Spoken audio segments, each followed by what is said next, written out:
Okay. Hello! Today's video is going to be about pressure breathing. I was out hiking with a buddy a couple weeks ago and he started seeing me huffing and puffing going he was wondering what was wrong with me. I was pressure breathing. Now, pressure breathing is a technique people use at high altitude.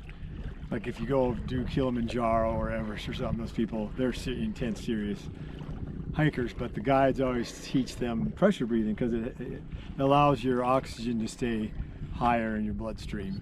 So here in the Sierra, it's about 8,000 feet and above. I think we were about 8,500 feet on this hike where I started doing it. It just kind of comes natural to me when you start huffing and puffing.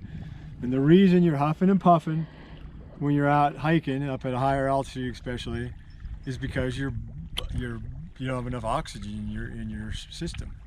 So you want to get that carbon dioxide out of your blood, and you want more oxygen in your blood. And the reason you huff and puff, other than being out of shape or not acclimated, is because you have carbon dioxide and higher carbon dioxide content in your blood. Carbon dioxide isn't all bad.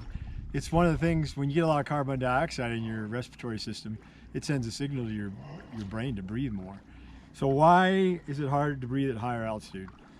It's because the air's thinner, there's less air pressure up there, and the oxygen molecules all spread out. So normal breathing, you don't get as much oxygen, you start huffing and puffing. So what does pressure breathing do? It forces out some of the carbon dioxide and brings in more oxygen. And the way you do it's pretty simple. Taking a deep breath through your nose or your mouth and blow out real hard, but keep your lips pursed so there's some pressure. You're creating pressure so you can get more oxygen in your blood and get that carbon dioxide out. So breathe in deep. So you're hiking along the trail.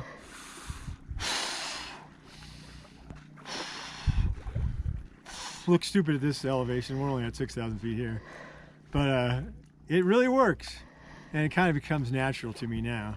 Now, being in shape, of course, helps, but it doesn't matter. I know people that are in real good shape some people have more trouble getting enough oxygen in their system, and to get that carbon dioxide out, the way your respiratory system works, basically your respiratory system is like a toilet, and it flushes out that carbon dioxide, and so you can make room for more oxygen.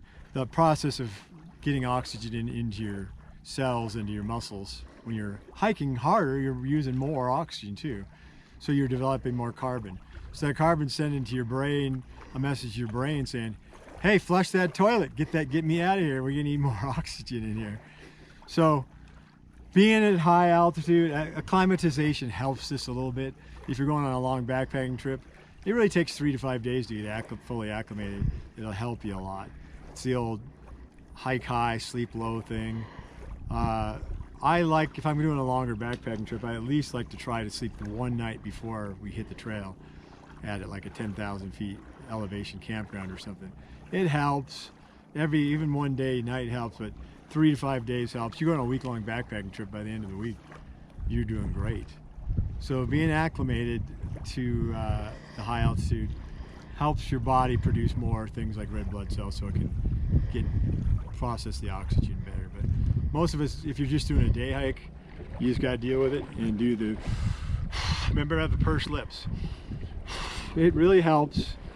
And acclimatization, just like anything else, you can get used to the heat, you can get used to the cold, but just going into it like what we as day hikers do. You're going to climb a mountain peak, you're gonna be huffing and puffing. You just deal with it.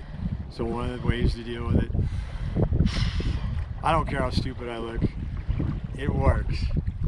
So breathe hard, breathe smart, breathe in that fresh mountain air. It's beautiful out here, but it's just not enough oxygen. Thanks for watching. Happy trails. Hey, can we get a plumber up here?